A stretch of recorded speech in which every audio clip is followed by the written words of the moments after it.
Sir শুরু করুন। My dear students, you are fine, I think. I am going to take a class on tag question. আমরা রুহুল ইসলাম তোমাদের সঙ্গে আছি। Tag কোয়েশ্চেনের গতদিন আমরা যে বিষয়ে আলোচনা করেছি প্রাথমিক ধারণা দেওয়া হয়েছে। আজকে আমরা কিন্তু ট্যাগ কোয়েশ্চেনে এই যে বোর্ডে লেখা আছে যে বিষয়টা, এটা একটু ধারণা করো। এই বিষয়ে আজকে আমরা একটু আলোচনা করব, যাতে তোমরা মনোযোগ সহকারে একটু লক্ষ্য করো। আমরা ট্যাগ কোয়েশ্চেনের অ্যাসার্টিভ স্বাভাবিক সেন্টেন্স নিয়ে আমরা আলোচনা করছি গত ক্লাসে। আজকের ক্লাসে আমরা এখানে দেখো আলোচনা করব এভরি অথবা সাম অথবা এনি, যোগ, বডি, ওয়ান অথবা নাউন থাকতে পারে। আবার আরেকটা আছে কি এভরি, সাম, এনি, যোগ, থিং। এই জাতীয় সেন্টেন্স যদি আমরা দেখি সেই ক্ষেত্রে আমরা কিভাবে ট্যাগ নির্ণয় করব, অর্থাৎ ট্যাগ কোশ্চেন আমরা নির্ণয় করব। আমরা আজকের এই আলোচনায় সেই বিষয়টা একটু ভালো করে লক্ষ্য করি। আমি যদি একটা সেন্টেন্স লিখি কেমন হয় দেখি। এখানে বলাই আছে যে প্রথম এভরি, সাম অথবা এনি, যোগ, বডি, ওয়ান, নাউন যদি থাকে সেই ক্ষেত্রে ট্যাগ কোশ্চেনের সাবজেক্ট হবে দে। যদি দেখি এভরি, সাম অথবা এনি, যোগ, থিং, THING, থিং থাকে, ট্যাগ কোশ্চেনে গিয়ে সাবজেক্ট হবে আমার ইজ। আমি একটা সেন্টেন্স লিখি every body loves his mother. Everybody loves his mother. There is every এবং body. আমরা প্রথমে ধরে নিতে হবে মনে মনে যে এই সেন্টেন্সটা কিন্তু আছে অ্যাফার্মেটিভ, নেগেটিভ টু সিঙ্গেল নেই। আমরা গত ক্লাসে অ্যাফার্মেটিভ থাকলে কি হবে, নেগেটিভ থাকলে কি হবে আমরা দেখছি। আজকে তাহলে আমরা দেখি সরাসরি যে এভরি যুক্ত, এভরির সঙ্গে বডি আছে।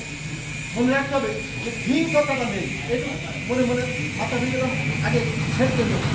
থিং নেই, থিং নেই মানে আমি মনে করবো তাহলে আমি সাবজেক্টটা সহজে আমরা এখন লিখি। তাহলে ট্যাগ কোশ্চেনটা কী হবে, আর ডোন্ট ডে।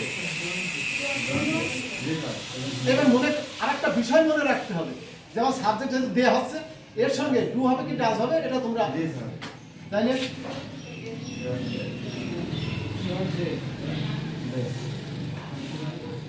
আমরা লিখে ফেললাম। এবার আরেকটা সেন্টেন্স আমি লিখি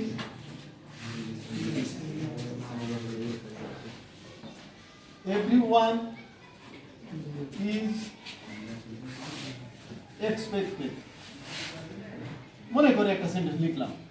এবার একটা আমরা কি করব, এখানে কিন্তু ইজ আছে, ইজ থেকে বড় কথাটা আছে যে আমার এভরি যুক্ত ওয়ান অথবা বডি অথবা নাউন যদি থাকে সেই ক্ষেত্রে আমার কিন্তু সাবজেক্ট হবে দে। সাবজেক্ট যেহেতু দে হবে, এখানে ইজ আছে, এটা বড় কথা না। আমি সাবজেক্টটা আগে লিখে নিলাম, দে লিখে নিলাম। লিখে নেওয়ার পরে আমার এর সাথে তার ইজ যায় না, আর আমার আগে লিখতে হবে। লিখে নিলাম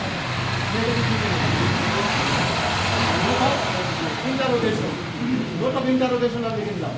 ট্যাগে মনে রাখতে হবে স্টেটমেন্টের শেষে যে কমা এটা মাস্ট, ট্যাগের শেষে নোট অফ ইন্টারোগেশন এটা মাস্ট। তাহলে প্রত্যেকটা এই এভরি যোগ বডি অথবা ওয়ান অথবা একটা নাউন ইত্যাদি আমরা দেখি নাকি।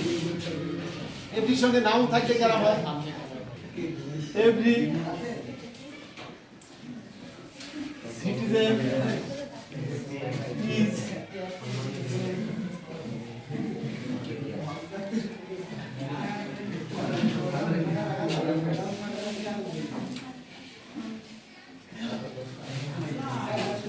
ordered to obey the law. Every citizen is ordered to obey the law. Every citizen. Thing নেই, আমার মাথার মধ্যে থাকবে ওই কথাটা থিং নেই। তাইলে সাবজেক্ট হবে দে। তাহলে সাবজেক্ট কি লিখবো? আর এন্ড আর যদি থিং যুক্ত থাকে সাবজেক্ট হবে ইট। আবার পাশাপাশি যদি আমরা আরেকটা জিনিস ভাবি যেখানে এভরি, এনি, সাম এইগুলো আছে, কিন্তু এখানে নেগেটিভ চিহ্ন নেই। যদি নেগেটিভ চিহ্ন এখানে থাকতো তাহলে ওখানে হয়তো না, ঠিক ওইরকম থাকতো। এখানে থাকতো এভরিওয়ান, তখন হয়তো কি নো ওয়ান, নো বডি ইত্যাদি। তখন নো যোগ থিং, নাথিং, তখন থাকতো নাথিং। সাবজেক্ট তো ইট, সাবজেক্ট ট্যাগে গিয়ে তখন আমরা হয়তো কি ওখানে কিন্তু আর তখন নটটা হইতো না। আমরা এই বিষয়টা ভালো করে নজর রাখার চেষ্টা করব। আমি ছোট্ট করে আর একটা বিষয় বলি, যে বিষয়টা আগে বললাম ওটা মনে রাখবা। স্টেটমেন্টের শেষে কমা এবং ট্যাগ কোশ্চেনের শেষে নোট অফ ইন্টারোগেশন এটা মাস্ট। আমরা কিছু ওয়ার্ড আছে যে ওয়ার্ডগুলো ইউজুয়ালি নেগেটিভলি ইউজ হয়, নেগেটিভ, কিন্তু আমরা দেখে মনে করি পজিটিভ। যেমন মনে করো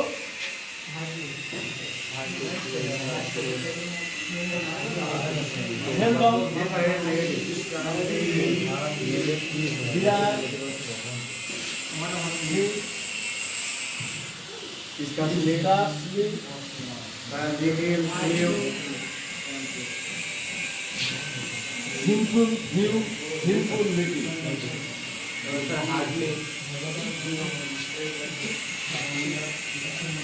Hardly. এই ওয়ার্ডগুলো কোনো সেন্টেন্সে যদি থাকে আমরা মনে করব ওই সেন্টেন্সটা অর্থগত দিক থেকে নেগেটিভ, যার কারণ ট্যাগে কি আর আমার নেগেটিভ চিহ্নটা থাকবে না। মনে করো you are rarely found, you are rarely found, তাহলে আমার এখানে কিন্তু নেগেটিভ নেই, কিন্তু আমার এই যে রিয়ারলি আছে না, এটা দেখে আমি বুঝে নিতে হবে সেন্টেন্সটা অর্থগত ভাবে নেগেটিভ। রিয়ারলি ওয়ার্ডটা কিন্তু নেগেটিভ অর্থ বহন করে। তাহলে আমরা কি লিখব? আর যে কটা আছে প্রত্যেকটা ক্ষেত্রে একই রকম। A barking dog seldom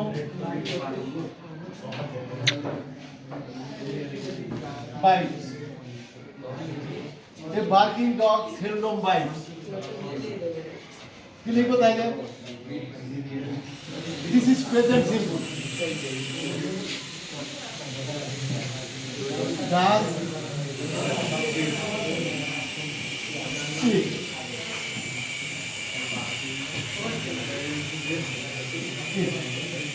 তাহলে barking dog seldom biting. Does it, কখনো যেন ডাজের দিকে ফেলো না, কারণ এই যে সেলডম, এই যে রিয়ারলি, এই যে রিয়ারলি, এই যে hardly, scarcely, simple view, simple little. যদি আমরা আরেকটু দেখি, I have few friends, I have few friends. Have I?